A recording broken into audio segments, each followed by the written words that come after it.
Are you ready for the dramatic conclusion of El Malloy's Rail Zeppelin arc?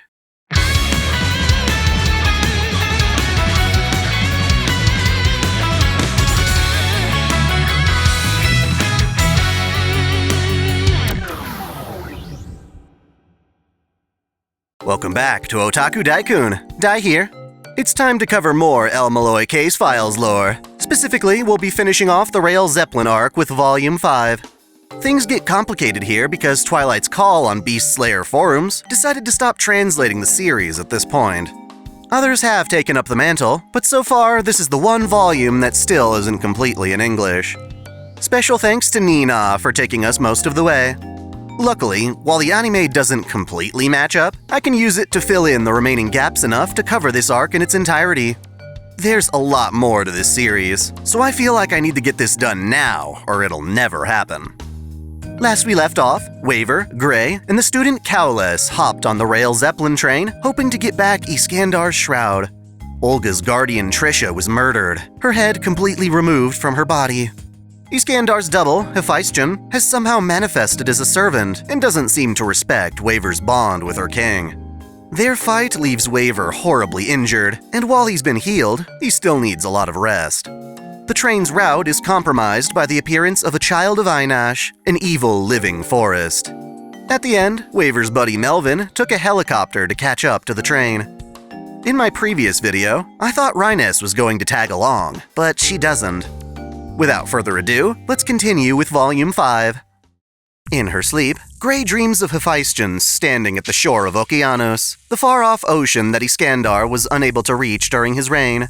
She laments how Iskandar's pursuit of Okeanos brought about his empire's downfall. His fixation was nothing more than a dream, and yet he let it consume him to the very end. Along with the child of Einash came a freezing blizzard that surrounds the train, endangering Waver's recovery.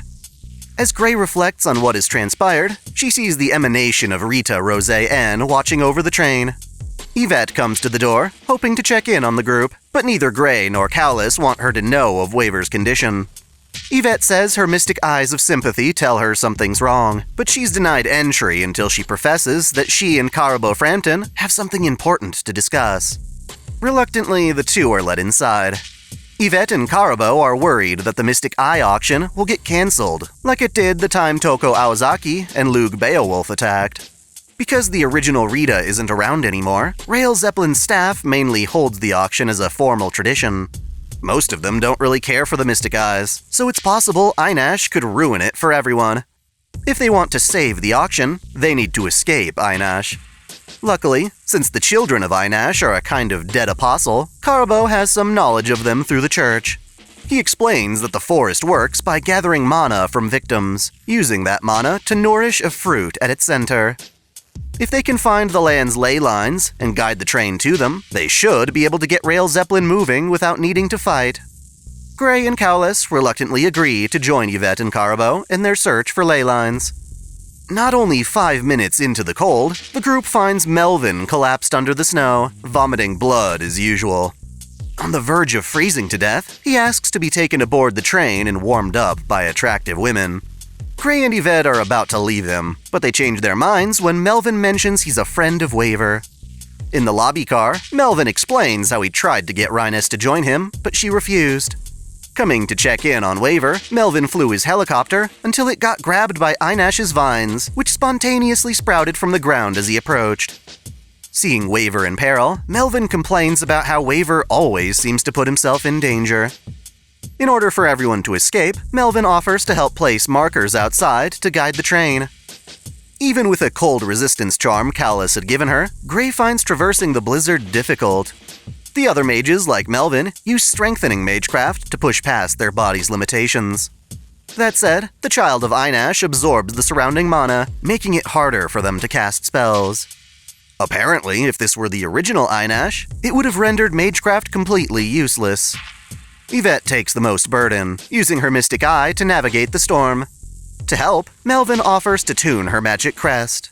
This service is normally very pricey, but these are extenuating circumstances. The concept of tuning is based around the fact that all living things emit their own unique wavelengths. Even though a magic crest is passed down through the family, its wavelength still differs from that of its host. Different spells and medicines can be used to adjust a crest's frequency to better match its host. With an impromptu tuning session, Yvette gets a temporary boost to her abilities. As they continue on, Melvin tells Gray how he first met Waver in school. Melvin's always been rich, so he had a maid and a collection of jewel talismans. He bragged about them so much that Waver punched him. Apparently, Waver used to be very temperamental, and Melvin gave him money to see if his journey would prove entertaining. Soon, they reach their first checkpoint, and Karabo marks the spot with one of his black keys. This pisses off the Child of Einash, and it retaliates by attacking with its vines. They're tricky little bastards that move even after being sliced from their respective trees. Gray struggles to fight them off due to the lack of mana, so Karabo provides backup. The most effective attack comes from Yvette, who has an artificial eye that can incinerate the branches altogether, though she can't use it for very long. Since Yvette's mystic eyes aren't real, she can swap them out on a moment's notice, and goes back to navigating. Karabo steps it up, taking over as the main offense, while also making up for Gray's mistakes. New branches weave together like a snake, chasing the party down a steep slope. Melvin can barely keep up, and after Gray pushes him over for his own safety, he tumbles down the hill, barfing blood the whole way. Damn! On her descent, Gray twirls in the air, slicing through the branches before launching herself toward their tree. Ignoring the pain of recoil, she drives her scythe into the ice-covered tree, giving Karabo the chance to plant the remaining markers. Gray's aerial strike caused her to land on a lower cliff face, so she has to climb down and rendezvous with the others. At the bottom, she discovers the Child of Einash's seed, as well as Hephaestion waiting for her. Hephaestion was hoping to encounter Waver, but she reluctantly makes do with Gray as her new target. Gray tries to probe Hephaestion about her master, but their feud is interrupted by the sound of the moving train. With its path marked out, Rail Zeppelin pushes onward. Gray needs to hold out until the train arrives, as the ground beneath her starts to crumble now that Einash has lost control of the ley line. An avalanche falls behind her, forcing Gray to launch forward with a single strike. In her charge, Gray swaps out Ad's form, changing it from a scythe to a battering ram. While Hephaestion blocks the attack, Gray pumps enough mana into it that the blast launches her into the air, allowing the others to see her. Spotting the approaching train, Gray kicks off the cliff and reaches for Kaulus's hand. As a last resort, however, the Child of Einash extends another branch, pulling her away as the train rushes off. Gray is caught in the avalanche, left behind by the others, who were all able to make it back on the train. Meanwhile, Olga has been investigating the scene of Trisha's murder. Even though the room had been scrubbed spotless by Rail Zeppelin's staff, she looked for clues, not through science, but through magecraft. She detects a spell in midair when it reacts to her magic crest. This is because Trisha's family, the Fellows, are a branch family of the Animaspheres, and as such, their magecraft resonates. When mage families grow powerful enough, they expand their influence by splitting their magic crest among trusted allies. The Fellows actually received a piece of the Animasphere Source Crest, and since Olga has the same crest, she can detect that Trisha had used some kind of spell at the time of her death. Specifically, this spell uses Void, or imaginary number space, to create a miniature pocket dimension. It was designed so that only Olga could discover and open it. She does so, and finds that Trisha hid her own head in a pocket dimension, likely to keep others from getting their hands on her mystic eyes. Sadly, the sight of Trisha's disembodied head shocks Olga, and in her distraction, the door is opened by Jean-Mario. His little spider familiars had snuck their way in and unlocked the door from inside. Jean-Mario and Hishiri Arashino enter the room, claiming to have been watching Olga from afar so that she would lead them to the truth. Gray's mana burst cost her all her ode, so she's surprised to regain consciousness beside a campfire in a cave. Hephaestion had saved her from the avalanche as a courtesy between warriors. Refusing to let a fellow warrior die to the elements, she takes this chance to let Gray recuperate. Here, Hephaestion talks about her life with Iskandar. Back in the day, Iskandar used to have a more effeminate appearance, like we see with his Alexander form in FGO. That was when Hephaestion was able to impersonate her king and serve as his proxy. I guess the dude hit a late growth spurt. Gray brings up her dream, the one by the shore of Okeanos. This angers Hephaestion, who uses her mystic eyes to force Gray to elaborate. Gray has always been especially weak to the intervention of spirits, so it's not too surprising that she would resonate with Hephaestion's thoughts. This pisses Hephaestion off even more, but she holds true to her word, leaving the cave so that Gray can heal. Sure, Gray has survived, but the train is already long since passed her by. The conductor, Rodine, is relieved that their obstacle wasn't the main body of Einash, as that would have been a much greater threat on par with Rita. The crew plans to resume their original schedule, accepting Gray's absence as a minor casualty not worth stopping for. For a completely different reason, the train makes a brief pit stop just 10 minutes after escaping. The blizzard is behind them, and just as Rail Zeppelin is about to take off again, Cowlus spots Gray approaching in the distance. Being out of the forest lets Gray absorb mana again, and she uses it to change Ad into a shield that lets her sled on the grass. With the help of a wind spell from Cowlus, she makes it aboard just in time. When Gray first found Melvin in the snow, she took his invitation for the train. It had traces of Melvin's mana, acting as a GPS of sorts to guide her. Before she can go see Waver, who's still in bed, Gray and everyone else are summoned to the lobby by Hishiri Arashino, who claims she knows the culprit behind Trisha's murder. Everyone but Waver and Cowlus, including Rodine and Leandra, gather in the lobby car. Hishiri brings up what Gian Mario told her earlier about a similar string of murders that occurred 7 years ago. Back then, the Mages Association covered the incident up, but after looking into things further, Hishiri adds that the church also helped keep those murders a secret. The on-site agent at the time happened to be Karabo. He didn't mention this earlier because it would be a breach of confidentiality. Then, Olga reveals Trisha's severed head. Hishiri takes the head and shows it off to the passengers, explaining that Trisha had sealed her own head away in imaginary space. With her eyes of foresight, Trisha could likely envision her own death and created a pocket dimension for her head to fall into. Olga admits that Animasphere Magecraft would allow Trisha to perform such a spell with only a brief incantation.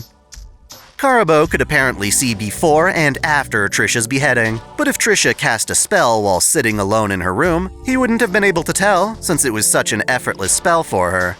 In fact, the whole ordeal must have occurred so quickly that, when her head fell into the pocket dimension, it was still alive.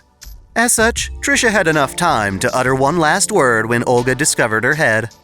Before dying, Trisha had whispered the name Karabo, leading everyone on board to suspect him. But how could Karabo do it? Hishiri has an interesting theory.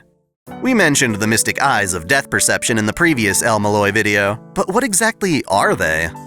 Even though Hishiri has never seen such eyes, she speculates that they are essentially the ultimate form of foresight. They see the future enough to determine something's death or end, and they have the ability to bring that death from the future into the present. What if Karabo's eyes work the same way, but in reverse? Perhaps Karabo has the ability to take something from the past and bring it to the present. She demonstrates how dangerous these eyes would be by using a knife and an apple. With the knife, she slashes vertically in the air and then holds the apple where that slash was made.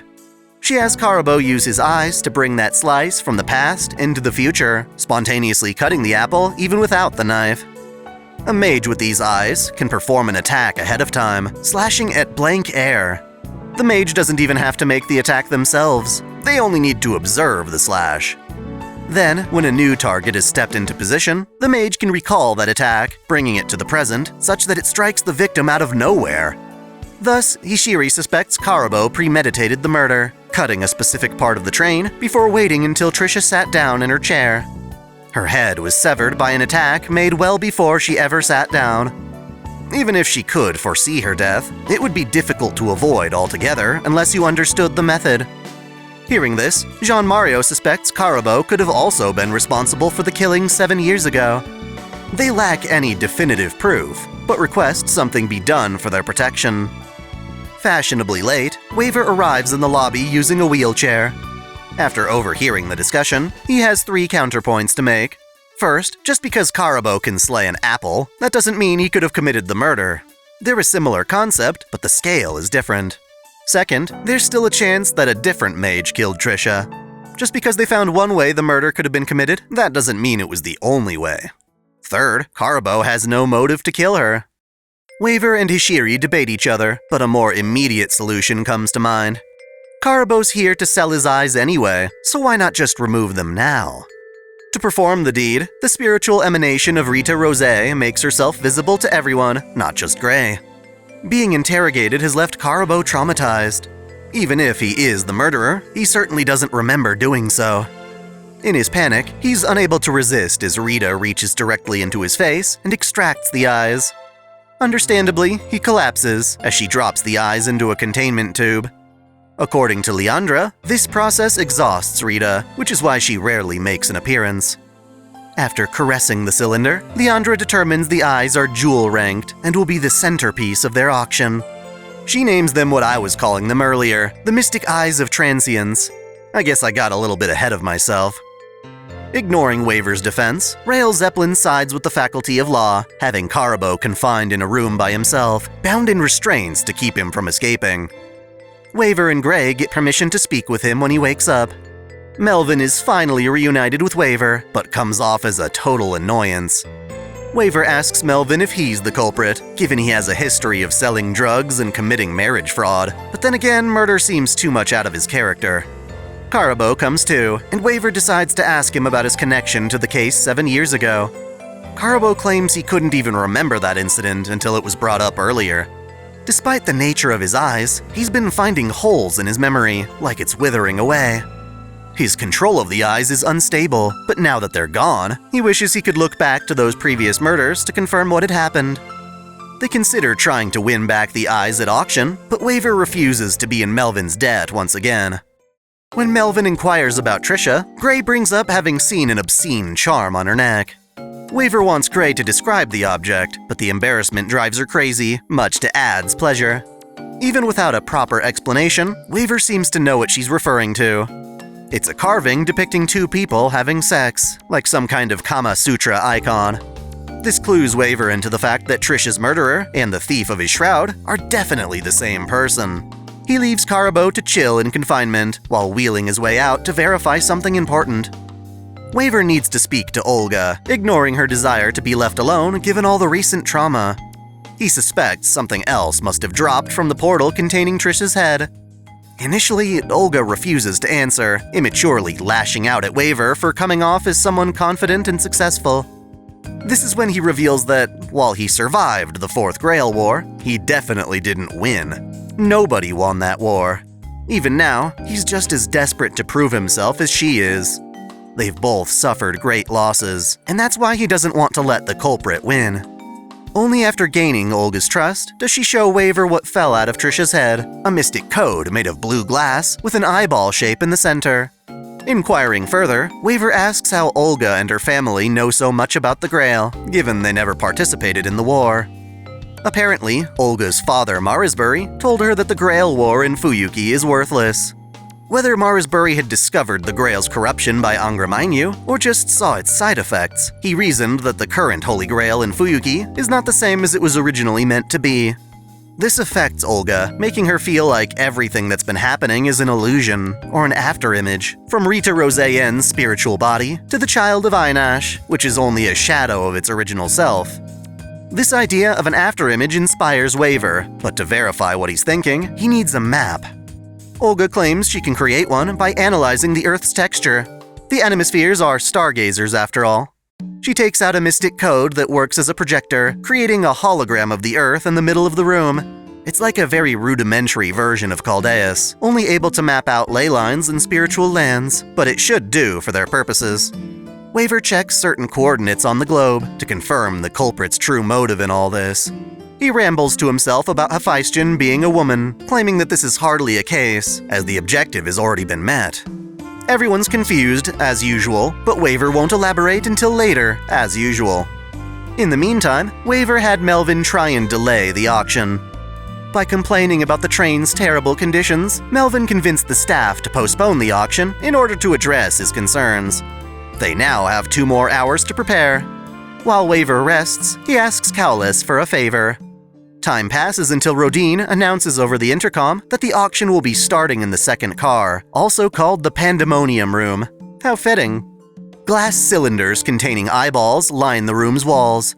Gray notes this room is abnormal, distorting space such that it is much larger than a normal train car. Aside from Rodine and Leandra, we have the other guests: Waver, Gray, Melvin, Olga, Yvette, Jean-Mario, and Hishiri. The only other attendees are mage familiars sent to bid on their master's behalf. These bird familiars, such as ravens and owls, cling to the ceiling and shout their bidding amounts. First up are the Mystic Eyes of Flame mentioned in the previous video, going for a starting price of $1 million US. A cacophony of burb noises raise the bid another 900,000 in no time.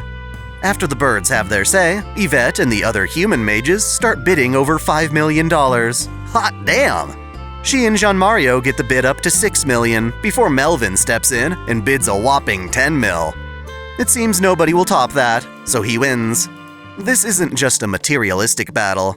Mages returning to the clock tower with valuable eyes expect to gain a lot of influence. That said, of all the eyes in the catalog, this pair was the least valuable, which goes to show just how important they are. The Mystic Eyes of Looting, which are ranked gold, start at $5 million. Jean-Mario was overwhelmed in the first round, leaving Yvette and Melvin to battle it out. This time, Yvette wins at $40 million. The next two pairs aren't interesting to the passengers, so the birds bid on them. The winners would arrange a later time to perform the exchange in person.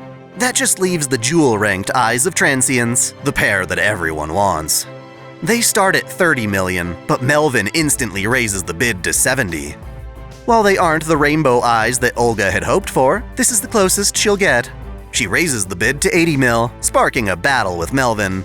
Yvette jumps in at $100 million, and then Hishiri enters the fray with a bid of $113 million, proving that the war is just getting started. Rainbow eyes would be even more expensive, but as far as jeweled eyes go, these ones are doing well because everyone has a clear understanding of what they're capable of. Olga and Melvin drop out of the race when it gets to $200 million, but it continues to rise as Yvette and Hishiri compete. Eventually, Hishiri knocks Yvette out of the running with a bid of $230. But to everyone's surprise, Waver raises his paddle with a bid of $240 million. Say what? Melvin is so taken aback by this that he requests a break, and everyone agrees. In private, Melvin berates Waver, knowing full well he doesn't have that kind of cash. That said, Waver is desperate to keep delaying the auction since Melvin backed down. The price has gotten so ridiculous that it has him questioning Yvette's motive. As for Hishiri, it doesn't really matter how high she bids. The bulk of that money will go back to Karabo, the seller. If he's taken prisoner by the clock tower, they'll seize those assets anyway, so she can bet as high as she wants. Even then, it's still risky, because she's not betting with her wallet, but rather in her confidence that Karabo is guilty. It also won't come without pissing off the church. Either way, Waver plans to exploit the massive price hike to reveal his trump card, and Melvin agrees to help out after Waver assures him it'll be fun. Immediately, Melvin starts making calls, arranging deals to acquire more funds on short notice. After taking out 3 loans, he gets another $130 million to bid. Waver's not completely hopeless either. He accurately suspects that Rhinus had given Gray her credit card. Gray had kept it safe all this time, but after looking at it, Waver's disappointed that it'll only get them another 30, bringing their combined pool to $360 million. At this point, Callus comes back after completing the favor Waver had called in earlier. He carries with him a bag containing Trisha's head. Callus swiped it from Hishiri's unlocked room. With the head in tow, Waver wheels himself back out to the auction room. Gray asks Melvin why he's going so far to help, and he explains that he has an unhealthy obsession with watching people fail in extravagant ways. He's been like this all his life, probably because the illness that has him barfing up his lungs prevents him from being a normal mage. In this situation, he'd rather be a bastard than a coward. If he can make this auction worth something, i.e., if he can make it entertaining, then he's all in.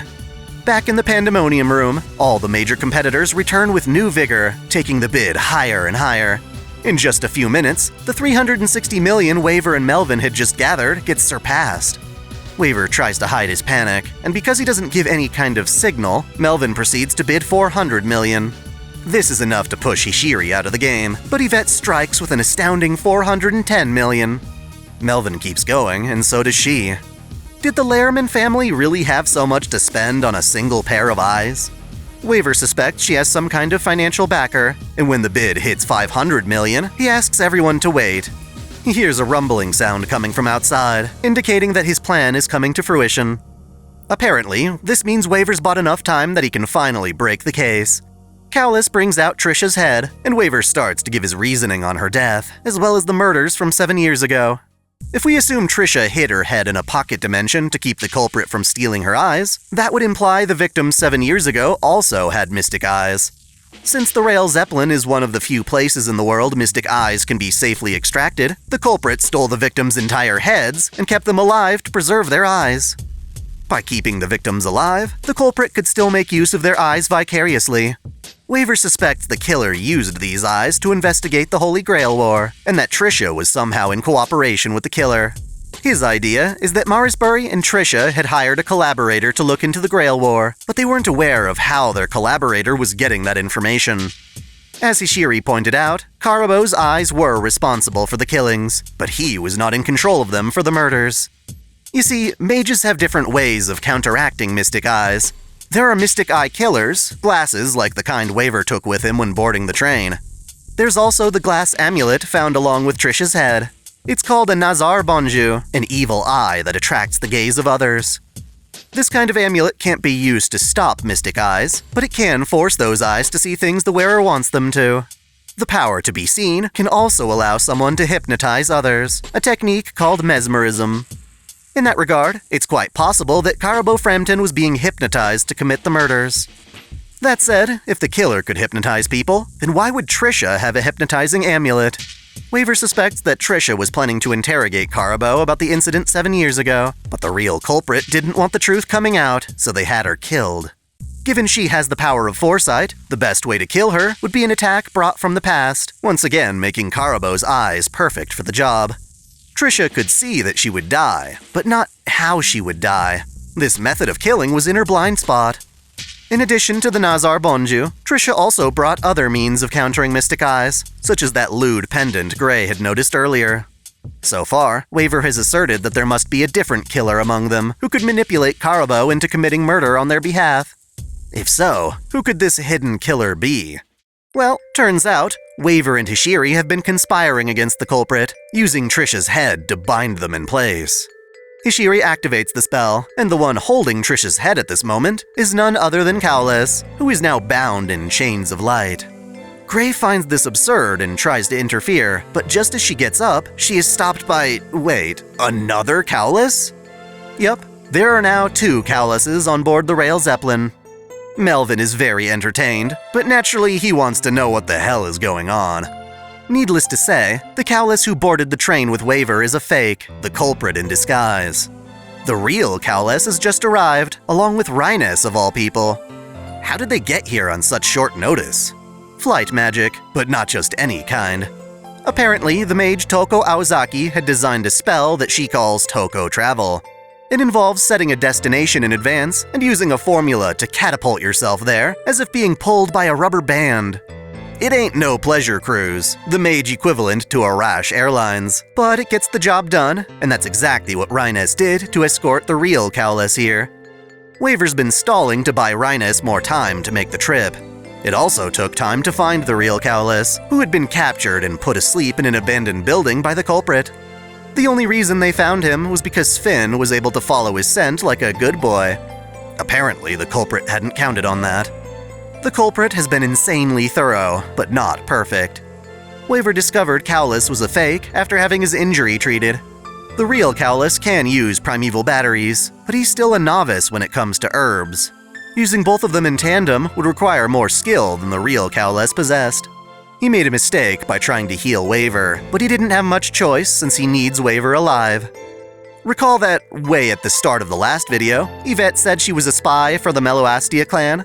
Well, she wasn't lying, and has been cooperating with the culprit this entire time in order to get funding. Her mystic eyes can see emotions, which would have let her determine the fake, but since she's been preserving the secret, she never told anyone. So, who is the fake? Whoever it is needs to be talented enough to break the mystic lock on Iskander's shroud, rich enough to buy Yvette's cooperation, and knowledgeable enough on the Department of Modern Magecraft to impersonate Cowless. Waver declares the culprit to be the department's original dean, Kuro Adashino, the half-brother of Hishiri Adashino. He used to manage the Department of Modern Magecraft before Waver took over. He goes by the name Dr. Heartless now, claiming that his heart has been stolen from him by fairies. There's a lot more I could spoil about this guy, but those details are better served in a later volume. For now, the guy reveals himself by undoing the shapeshifting spell he learned from the Department of Zoology. According to Waver, Heartless has already accomplished his goal, the summoning of a servant. Marisbury Animesphere had asked Dr. Heartless to investigate the Holy Grail Wars in Fuyuki. This led him to discovering the Grail's corruption by Angra Mainyu. Marisbury took this to mean that Fuyuki's Grail was worthless as a wish granter, but Heartless stayed interested in the fact that the ritual could still be used to summon heroic spirits. Problem is, the Holy Grail War only occurs in intervals, so unless Heartless wanted to wait around and become a proper master, he needed some other way to pull it off. Waver thinks the answer lies with how Rael Zeppelin doesn't have a set path. Rather, it travels along the planet's spiritual ley lines. He suspects that, by using the Child of Einash to create a distortion on the ley lines, Heartless was somehow able to tap into Fuyuki's Grail, not to start a new war, but to summon a single servant. In other words, Heartless created a makeshift version of the Greater Grail, and stole Iskandar's shroud as a catalyst. During the first night on board the train, Heartless caused Waver and Gray to enter a deep slumber, before running off to complete the summoning. The next day, he brought Waver a letter of challenge from Hephaestion. That said, since Heartless already had his servant by then, why did he go so far as to have Karabo kill Trisha? Well, Heartless claims he did so in order to observe and learn more about Waver. Odd. Either way, Rudin condemns Heartless for summoning the Child of Einash, and disqualifies Yvette for being an accomplice. The auction for Karabo's eyes has been nullified. To prevent Yvette from retaliating with her eyes, Hishiri binds her with a snake. With the culprit and conspirator in tow, Hishiri plans to arrest them under the Department of Law. Unfortunately, her bounded field isn't enough to restrain Heartless, who invokes a command spell to summon Hephaestion. Upon seeing the servant once more, Waver reasons part of why Heartless invited him on Rael Zeppelin was to help validate his fake Grail War setup. Since Waver was chosen as a master in the previous war, using him now served to increase the legitimacy of the fake one. That said, Heartless still had to follow the rules set forth by the Greater Grail, namely the class system. Thus, in order to summon an additional servant outside the main 7, Heartless had to create a new class, a Faker class. As such, Waver's not convinced that this woman is actually Hephaestion at all. She herself must be a fake. This part gets a bit confusing, but let's break it down. According to fate logic, Iskandar's mother, Olympias, orchestrated the birth of a confidant, one who would protect her son from harm. What emerged was actually a pair of twins, one boy, one girl. The boy grew up to serve in Iskandar's army, fighting by his side as a bodyguard. This is the real Hephaestion. The girl, who never received a name during her life, was trained as a mage to impersonate Iskandar as a magical body double. She would also occasionally impersonate her own brother. This served two purposes in protecting Iskandar. For one, it was for counterintelligence. By having a woman run around claiming to be Iskandar, it created confusion about what the King of Conquerors actually looked like. This, along with her training as a mage, let her attract any potential curses hurled toward Iskandar. We have this nameless woman to thank for inaccurate descriptions of Iskandar throughout history, such as him being short. While she claims to be Hephaestion, it is only a half-truth. She was a faker in life, and thus the perfect candidate for this fake servant class Heartless created. With that logic out in the open, it's time for them to fight. Not wanting to damage the precious mystic eyes on board, Heartless and Rodin agree to open up the room's ceiling and take the battle outside. Heartless beckons Yvette to come along, but since she was only in it to acquire Karabo's eyes, and she's been disqualified, she no longer has any reason to work with him. None of that loaned money will do any good if she's not allowed to bid anymore. Waver, the real Cowless, and Gray give chase. Waver wants Iskandar's relic back, and since the summoning is already over, Heartless tosses it to him. Gray and Cowless protect Waver from Faker's thunderous blasts, allowing him to further dissect Faker's true identity. There's a darker side to Faker's life as a body double. Olympias had her drugged in order to suppress the formation of her own identity. Thus, even when Iskandar tried to give her a proper name, she refused. Waver believes Iskandar would have surely welcomed her into the Ionian Hetairoi, so the fact that she never appeared among those soldiers must be because she rejects it. Not wanting these secrets unveiled, Faker continues to lash out. Dr. Heartless reaches into where his heart would normally be, removing the nucleus of the Child of Einash from a pocket dimension. They never truly defeated the creature back then, and now that it's hungry, it grows outward in an even more ferocious state. Back inside the train, the remaining mages formulate a plan to destroy the Child of Einash. Olga offers to survey the area by viewing it from the stars. Yvette also offers to help out if it'll reduce her sentence. Karabo is also let free, and he charges into the room to reclaim his eyes. This helps tremendously in the fight against Faker, as he now understands he can use the eyes for his own purposes.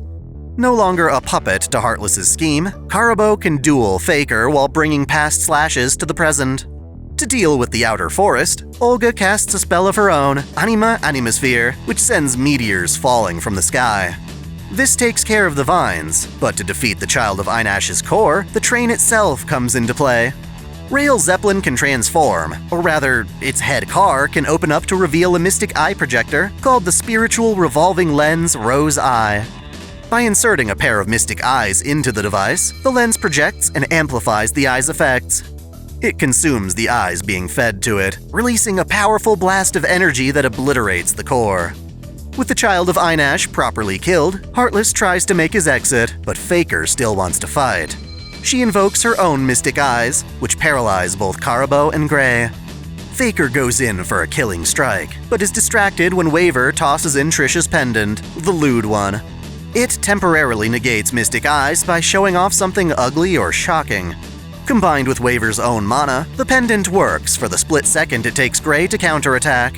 Her scythe swings down, slicing Faker through the chest. As a final act of retaliation, Faker whips out her noble phantasm. Turns out, it too is an impersonation of the famous Gordius Wheel. It's called the Hecatic Wheel, and while it's definitely strong, it's not powerful enough to endure a strike from Rongominiad.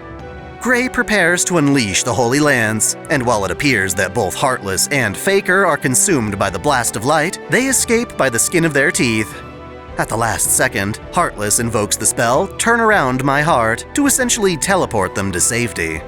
This isn't the end for them, as they show up in later volumes. Waver knows it too, deducing that Heartless still wants him alive for some reason. In the aftermath, Gray is exhausted from unleashing Rongominiad. Back at the clock tower, she rests in bed, speaking with the real Cowless. He's a bit embarrassed, considering the fake Cowless went ahead and told her about his sister. He remarks that while his sister has more potential than him, he's glad he came to the clock tower in her stead. Sure enough, all the people he's gotten to meet are as joyful as ever, making Waver's recovery chaotic. Waver is grateful to Karabo, whose fighting at the very end saved them. Waver believes that Karabo died from his injuries, but this is neither confirmed nor denied. Yvette was released from being imprisoned at the Department of Law thanks to the plea deal she made during the fight. This whole time, Hishiri was on board the train, hoping to lure out her brother, implying that she too has some unfinished business. The case never gets publicly resolved, as the church doesn't want one of their members associated with murder. Olga, despite losing Trisha, has gained allies in both Waver and Gray. On her way to visit them in recovery, Olga meets Rhiness, and the two agree to be friends, as both of them are in line to inherit the title of Lord from their families.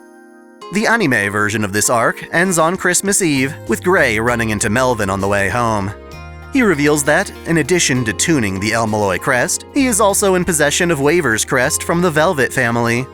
Currently, Melvin is holding it as collateral for Waver's debts. When Melvin brings up the fact that Waver will one day stop playing the role of El Malloy, Gray affirms that he will always be her Shisho. The anime ends on a wholesome note, with Gray and Waver exchanging Christmas gifts. This more or less wraps up the 5th volume. About 20% of its light novel still remains untranslated as of writing this video. That said, I'm confident enough about moving forward with the next volume. There are a couple of anime original story arcs that we can explore, but since those are way more accessible, I'd like to prioritize the written works that most people probably haven't been able to experience. My goal is to get to the adventures of El Malloy as soon as possible, but until then, let's enjoy the ride. I hope you look forward to it. Thanks for watching! If you enjoy this channel, help us grow by liking, commenting, sharing the video, subscribing to Otaku Daikun, and most of all, smashing that notification bell so you don't miss out on all of our anime discussion, lore, or Let's Play content. you can support us directly through Patreon, Subscribestar, or our YouTube membership, all of which come with benefits like exclusive vids and early access. As always, Celebrate your fandom!